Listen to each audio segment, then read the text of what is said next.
नमस्कार दोस्तों। आज की इस वीडियो में एक इम्पोर्टेंट टॉपिक डिस्कस करने वाला हूं। दोस्तों, इस time GST demand notice section 73 या 74 में बहुत से आ रहे हैं। तो इस वीडियो में मैं डिस्कस करने वाला हूं कि किस फाइनेंशियल ईयर में अभी आपको सेक्शन 73 या 74 में डिमांड नोटिस आने का डर है। किस फाइनेंशियल ईयर तक आपको सेक्शन 74 या 73 में नोटिस आ सकता है, और उसके लिए मैंने एक चार्ट तैयार किया, पूरा कैलेंडर तैयार किया है। उस कैलेंडर को देखकर आप बहुत अच्छी तरीके से समझ जाओगे। दोस्तों, जो सेक्शन 73 या 74 में डिमांड नोटिस आना है, वह सिर्फ फाइनेंशियल ईयर 23-24 तक के लिए ही आएंगे, और उसके बाद 24-25 से आपको 73-74 में डिमांड नोटिस नहीं आएगा। फिर आपको आएगा सेक्शन 74A में डिमांड नोटिस 24-25 से। दोस्तों, सेक्शन 73 में नोटिस कब आता है डिमांड नोटिस? अगर आपका मिस्टेक वाला केस है तो सेक्शन 73 में नोटिस आता है, और उसकी time limit 2 years and 9 month है। अगर फ्रॉड का केस है तो आपको सेक्शन 74 में सो कॉज नोटिस आता है, और उसके लिए टाइम लिमिट क्या है नोटिस आने की? 4 इयर्स एंड 6 मंथ। लेकिन यह टाइम लिमिट कब से काउंट किया जाता है? जिस फाइनेंशियल ईयर का आपको टाइम लिमिट चेक करना है सो कॉज नोटिस के लिए, तो date of filing of annual return, उस फाइनेंशियल ईयर का एनुअल रिटर्न फाइलिंग का जो ड्यू डेट होगा, उस ड्यू डेट से काउंट किया जाता है।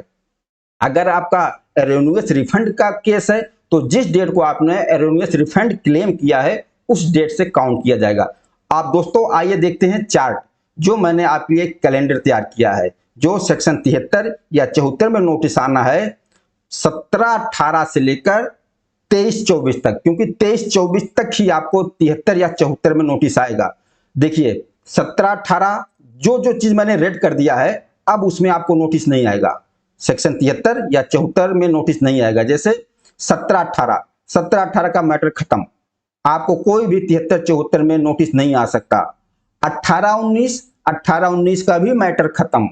19-20 का भी मैटर खत्म, क्योंकि 19-20 के लिए 30 जून 2025 तक अगर नोटिस आना होता सेक्शन 74 में आ सकता था, लेकिन अब 30 जून भी खत्म, 30 जून 2025 भी खत्म।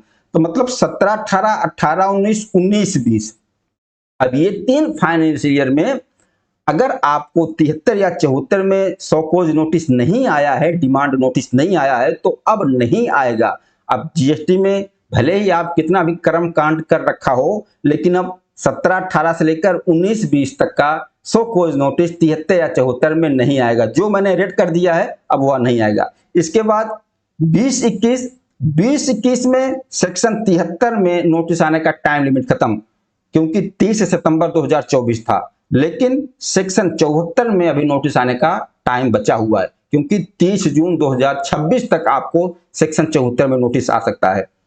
फाइनेंशियल ईयर 21-22 के लिए भी टाइम लिमिट बचा है। 21-22 का सेक्शन 73 में नोटिस आने का टाइम लिमिट 30 सितंबर 2025, और सेक्शन 74 में नोटिस आने का टाइम लिमिट 30 जून 2027। इसी तरीके से 22-23 के लिए सेक्शन 73 में नोटिस आने का टाइम लिमिट बचा है 30 सितंबर 2026, और सेक्शन 74 में आने के लिए 30 जून 2028। 23-24 के लिए सेक्शन 73 का टाइम लिमिट कितना रहेगा? 30 सितंबर 2027, और सेक्शन 74 के लिए 30 जून 2029। 17-18 से लेकर 23-24 तक का हमने देख लिया। सेक्शन 73 या 74 में जो आपके सामने चार्ट है, आप इसको नोट कर लीजिए, क्योंकि इस टाइम बहुत नोटिस आ रहे हैं 73 या 74 में। तो आप इस चार्ट से आप समझ सकते हो कि जो नोटिस आपके पास आए क्या टाइम लिमिट के अंदर है, कि इस फाइनेंशियल ईयर का टाइम लिमिट क्या है 73 या 74 में नोटिस आने के लिए। आपके सामने पूरा मैंने कैलेंडर बना के रख दिया है। अब 23-24 के बाद फाइनेंशियल अपना 24-25 आ जाता है। अब 24-25 में आपको डिमांड नोटिस आना होगा, सो कॉज नोटिस आना होगा, तो 73-74 में नहीं आएगा, फिर आएगा सेक्शन 74A में, क्योंकि 73-74 को खत्म करके 74A तैयार कर दिया गया है। तो 24-25 से जो नोटिस आएगा वह 74A में आएगा, और 74A की टाइम लिमिट क्या होगा? With in 42 month. अब या 2 इयर्स 9 मंथ या 4 इयर्स 6 मंथ वाला मैटर खत्म हो जाएगा 24-25 से, विद इन 42 मंथ।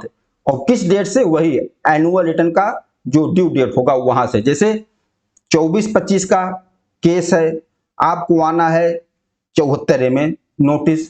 तो 24-25 का एनुअल रिटर्न ड्यू डेट क्या होगा?